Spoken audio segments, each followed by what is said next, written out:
All right. Well, we're here. We're at the.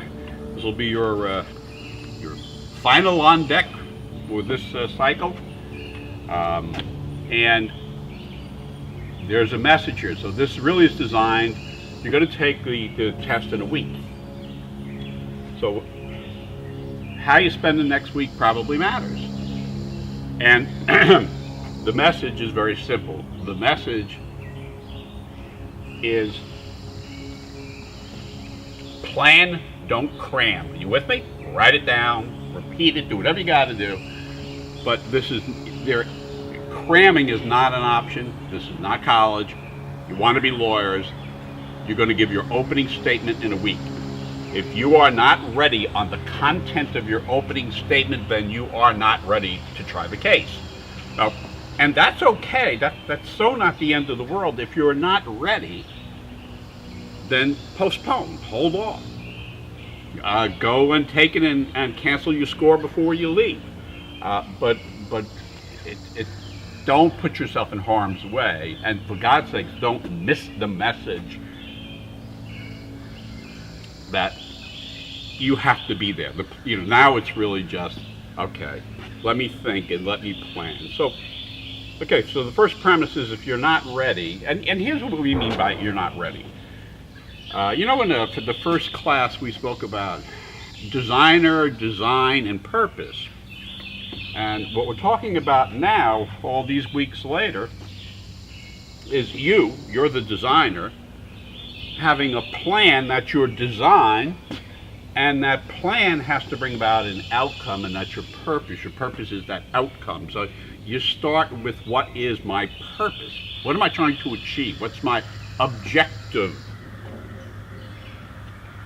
And everyone will have their own objective. But this week is about nailing down, what is my objective? What is my plan? And it's all mine. And the plan has to be connected to the purpose. You've got to be able to execute the plan. There's no point of having a plan if you can't execute it. I mean, so that's the first thing. Is for Peter, again, this week is your week, and I mentioned that everyone is different, right? So if you need to sit down and take a test every day, if that's what you need to do, that's fine. I don't consider that cramming. I consider cramming you're trying to get content.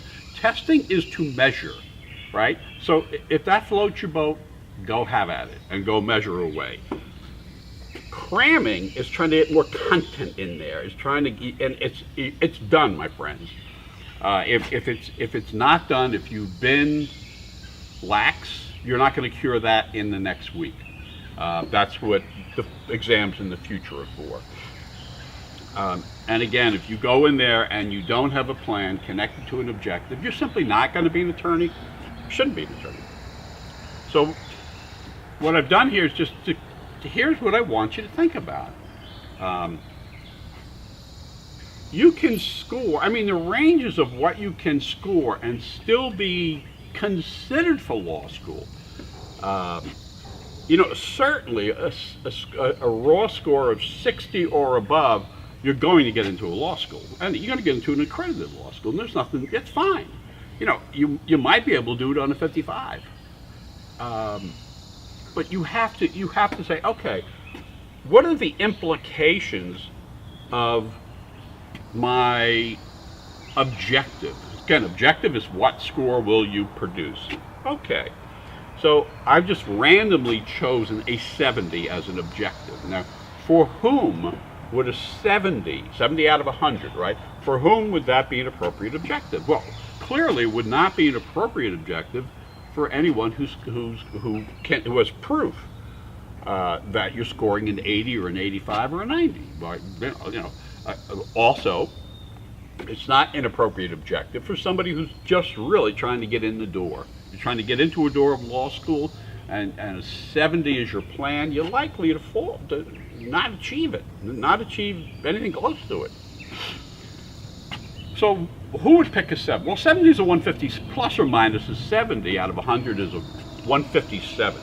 And a 157 is admission far and wide. Again, we're in New York here, but a 70 on this test would get you, which, you know, again, it depends on your GPA, but a 70 would gain you admission far and wide.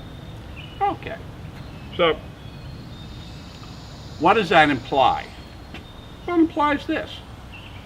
If you answer all 100 questions on the test, so you're in there, and maybe you're the type of person who, you always finish before somebody calls time. Okay, well, you're not going to change who you are in the next week. So if you're that person, right, who's going to answer all 100 questions, then you have to get 70% of all the questions you answered correct. You get 30% wrong, right?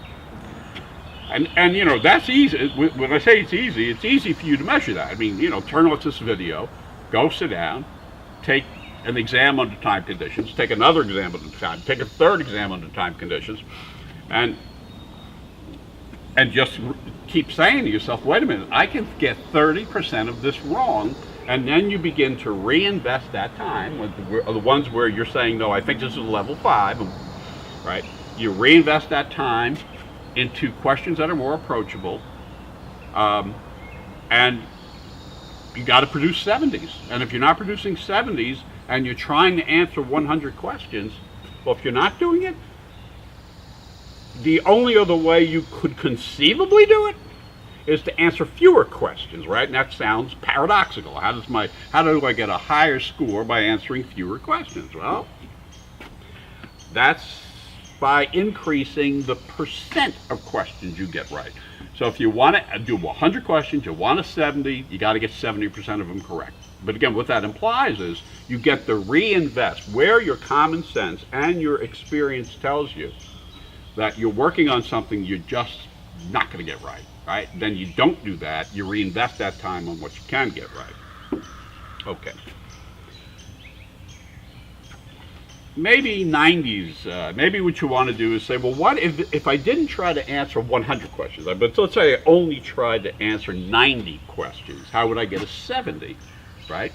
Well, if you're going to answer 90 questions, now you're using guessing as a tool. So you say, well, if I'm answering 90, I'm leaving 10 blank, right? Well, you're not leaving the blank, you're going to guess, right? So, and I would guess one letter, and I would guess A or E, and I can't tell you why. It's called guessing for a reason.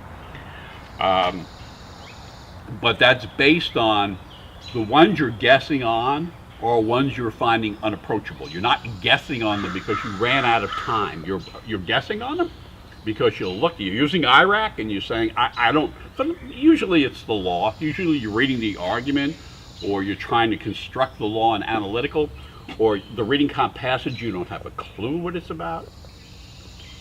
So those are the circumstances under which you're guessing, not simply because you run out of time. So if you're going with 90, well, you're guessing on 10, and if, you know, the likelihood is you'll get 2 of the 10 right? You have five answer choices, you guess on 10 of them, the odds are you'll get 2 right. Okay, so that means I need a 68. I need a 68 out of a 90. Well, to get 60, but now you get more time because you're only doing 90 of 100 as opposed to 100 of 100. So with the 90, 68 out of 90 is 75%. So now you've got to get a higher percentage of these correct because you're getting 2 fewer questions, but you're getting more time to do those fewer questions. So adjust to a 90. You know what I'm saying? If you're not succeeding at 100, adjust to a 90 and see whether or not by approaching 60, can you get to 68 out of 90? Can you get to 75% because you're doing 10 fewer questions? So again, it depends who you are. If you're never running out of time, if you always have extra time on your hands, you're probably, well, if you're not doing very well, you're not reading textually and you've got to slow down, right? But if you say to yourself, hey, wait a minute, I'm only going to do 90, well, that's going to force you to slow down because you're only doing 90. You're not going to mess The plan is the plan. You take it onto the field and you execute it. So, if you can do 75% of 90 questions and you guess, 2 out of 10, you're going to end up with a 70. Okay. Well, could you get a 70 if you only did 80 questions? 80 questions. Wait a minute. You mean I get to throw 20 overboard? Well, yeah, but now you got to get 7 out of every 8 right. So let's take a look at that. So if you're answering 80, right? Now you're getting way more time now, right? You're getting 20% of this test. You're getting to say in advance, I'm blowing off 20%. Okay. So that would give you a lot of wiggle room. And say, so if I wanted an 80, well, now I'm guessing on 20 of them, right? Well, okay, but if I'm guessing on 20, the odds are I'm going to guess 4 questions right. Okay, so I've got 4 in my bank. And to get to a 70, that means I need a 66. So I need 66 out of the 80 that I do. And the 66 out of 80 is the 8. That means you're getting 82% right. That doesn't sound impossible, that you get 82% right. You're only approaching 80 questions, right? So you say 80 questions, hang on a second. That means, I get to throw 20 of these away. And again, you have to know your strengths and weaknesses. If you're constantly in like an analytical reasoning, right? If you're constantly up around a 19 or a 20, well, you don't have to throw anything away. So you're going to answer, if you're getting a 19 or a 20, right? Well, that means you're doing the whole section. So you would take that in and you'd say, well, crap, in that section, I don't have to give up anything. That means now the 20 that I don't plan working on are now restricted to 3 sections, the reading comp and the 2 logical sections. Well, that, it's a lot. That's kind of calming, I think. You say, whoa. And, depending on who you are, it may be reading comp that you can't do it. Well, if you had 20 questions to guess on, and you were strong at logical, you could take, instead of doing 27 reading comp questions, you could go down to 2 passages. Now, if you go down to 2 passages, you're doing 14, 15, maybe 16, right? 14, 15, right? Then you're giving up, of your 20, you're giving up 14 there, right? Which means when you get to the two logical reasonings, you've only got 6 more that you can, so be 3 in each section. You're right, so you're committing yourself to answering 22 out of 25, and you need to get 82% of those right. So it's hard. It would be very hard to do that with just 2 sections in reading comprehension. But it'd be with getting an 80. If you got to know yourself. If you're strong in one section, you get to distribute the number of questions you're not approaching in fewer sections, which means you're simply getting more and more and more time. So the plan there again if you're going for an 80, you've got to get 66 right. That's got to be 82% of what you're doing. You'll get 66, you'll guess 4, and you'll have a 70, and you'll reach your objective doing 80 questions. How about a 70? Well, you got to get a 70. So you say, whoa. Well, if you only do 70 questions, would it be fair to say you're guessing on 30 questions? My God, 30 questions. And the 30 questions, if you guess, you should get about 6 right. So the 6 to get a 70 means I need a 64 to get up to the 70. So now, if I'm only doing 70 questions, my plan is I'm going to answer 64 of the 70, and that is at 91%. So now you got to get 91% right, but you're only doing 70 questions. So now you say, wait a minute. I mean, think about that. If you're only doing 70, you could do 3 analyticals, you could do 3 reading comp passages, you could do maybe 17 or 18 logical reasoning questions in each section. You could distribute it across the board. If you're really strong, and say you're really strong in logical, that's half the test.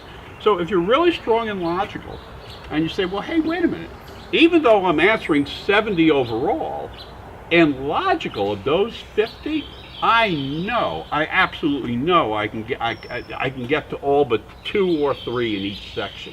Okay, well then you're going to do that. And because you're only now guessing, say you guess on 3 in each section, logical, that's 6. You use 6 of your guesses, right? You have 24 left. And all you've got are the reading, comp, and the analytical. So you got 24. You gotta have a plan. The plan's got to be tied to an objective. The objective and the plan have to be tied to your abilities. So that would be 4 different ways to get a 70 on this test. Answering 100 questions, answering 90 questions, answering 80 questions, answering 70 questions. And that's what I want you to do this week. I want you to, again, do an honest self-inventory, make sure you're capable of the plan you're adopting, right? I mean, you can do a plan, you can't get a 70, but you can do a plan where you're just trying to get a 60. Well, I mean, a 60, you get 40 guesses, right? So, if you're trying to get a 60, you just say, okay, well, what would I have to do to get a 60? Well, if you want to get a 60, you're guessing on 40, right? So 40 times 0.2 means you've already got 8 in the bank just by guessing, which means you now need, on the 60, if you're only answering 60 questions, you would need to get 52 questions right. You with me? 52. 5-2. A touch more than half of the bloody test. You would double the amount of time you have. And if you came in here with a 60, your score would be at or about a 151. You'd be in. It'd be at that or higher, very likely. And you would be in law school. And depending on the law school and depending on your application, you're probably going to get money. So this is preparation week. This is IRAC week. This is, I'm giving my opening statement, and preparation is the antidote to anxiety. You with me? You go in there, you're so fucking focused on your plan, right? You're so focused on this that you forget to be nervous. And that's what it is to be a lawyer. So, you have your marching orders. Go in there and kick some ass for me. Will you please do that? It is, after all about me. So go in there and kick some ass, yes? Do it.